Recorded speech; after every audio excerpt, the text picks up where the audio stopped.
Olá, pessoal! Estamos aqui hoje mais uma vez para refletirmos juntos a nossa liturgia do dia, tá certo? E nesse sábado, começando o mês de abril, as leituras falam pra gente que Jesus é a ressurreição e a vida. Às vésperas de iniciar a celebração da Semana Santa, que nós possamos celebrar com fé e esperança o mistério salvífico de Jesus. Então, a primeira leitura está em Ezequiel, capítulo 37, versículo 21 a 28. Ezequiel, capítulo 37, versículo 21 a 28. Diz-lhes, pois, assim diz o Senhor Deus: Eis que eu tornarei os filhos de Israel de entre as nações eis que eu tomarei os filhos de Israel de entre as nações para onde eles foram, e os congregarei de todas as partes, e os levarei à sua terra. E deles farei uma nação na terra, nos montes de Israel, e um rei será rei de todos eles. E nunca mais serão duas nações. Nunca mais para o futuro se dividirão em dois reinos. Nunca mais se contaminarão com seus ídolos, nem com as suas abominações, nem com as suas prevaricações. E os livrarei de todos os lugares da sua residência, em que pecaram, e os purificarei. Assim eles serão o meu povo, e eu serei o seu Deus.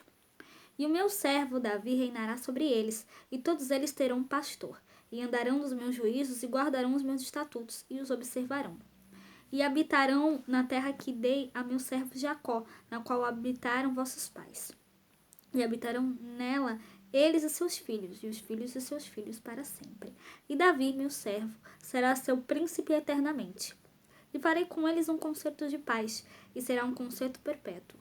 E os estabelecerei no meio, e os multiplicarei, e porei o meu santuário no meio deles para sempre. E o meu tabernáculo estará com eles, e eu serei o seu Deus, e eles serão o meu povo. E as nações saberão que eu sou o Senhor, que santifico a Israel, quando tiver o meu santuário no meio deles para sempre. Então, a primeira leitura fala pra gente sobre a visão de um vale dos ossos secos. E aqui, o profeta Ezequiel fala, aqui Deus fala através do profeta Ezequiel: farei deles uma nação única. Então, que nós possamos sempre dar testemunho da palavra de Deus, que nós realmente possamos louvar e glorificá-lo sempre e acolher acolher o projeto salvífico de Deus para a nossa vida, e que nós possamos sempre,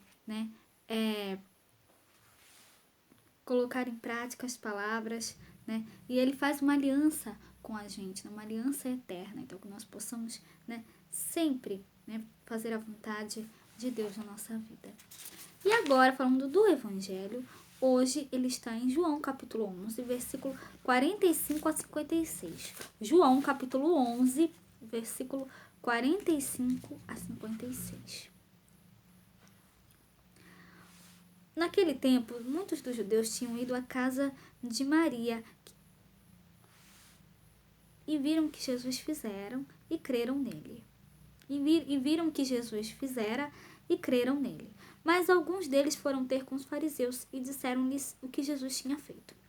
Depois os principais dos sacerdotes e os fariseus formaram um conselho e diziam: que faremos, porquanto este homem faz muitos sinais?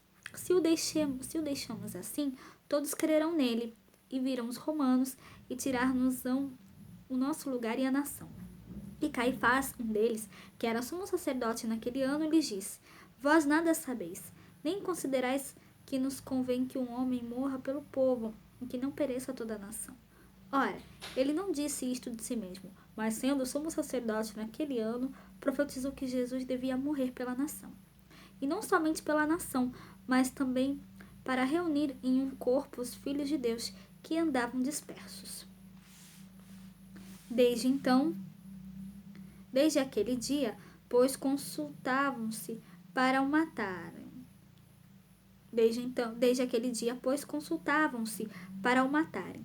Jesus depois já não andava manifestamente entre os judeus, mas retirou-se dali para a terra junto do deserto, para uma cidade chamada Efraim, e ali andava com os seus discípulos. E estava próxima a Páscoa dos judeus, e muitos daquela região subiram a Jerusalém antes da Páscoa para se purificarem. Buscavam, pois, a Jesus e diziam uns aos outros, estando no templo: Que vos parece? Não virá a festa? Então,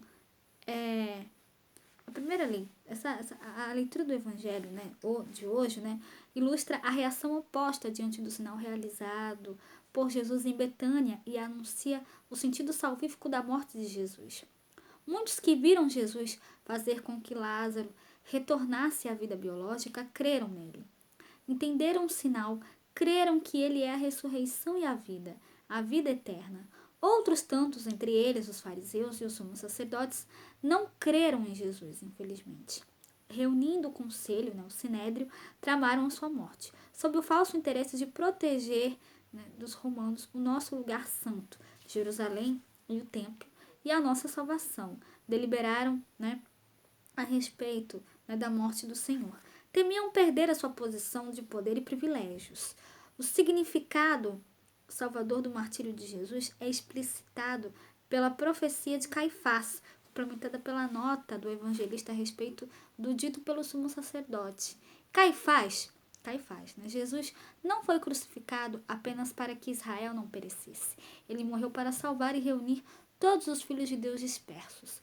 Às vésperas de celebrar o mistério salvífico de Jesus, sua cruz e ressurreição, meditemos. Amanhã a gente inicia a Semana Santa com o Domingo de Ramos, então que nós possamos meditar.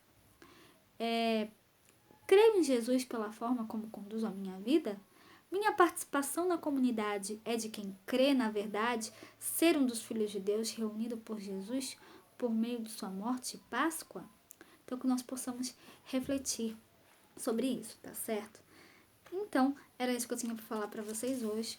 Muito obrigada a todos por curtirem, por comentarem. Aqueles que só assistem mesmo, também agradeço. Espero que vocês tenham gostado dessa reflexão de hoje. Espero encontrá-los todos aqui amanhã, domingo, se Deus quiser, para continuarmos refletindo cada vez mais as leituras da Sagrada Escritura. Então, muito obrigada a todos e até a próxima, se Deus quiser.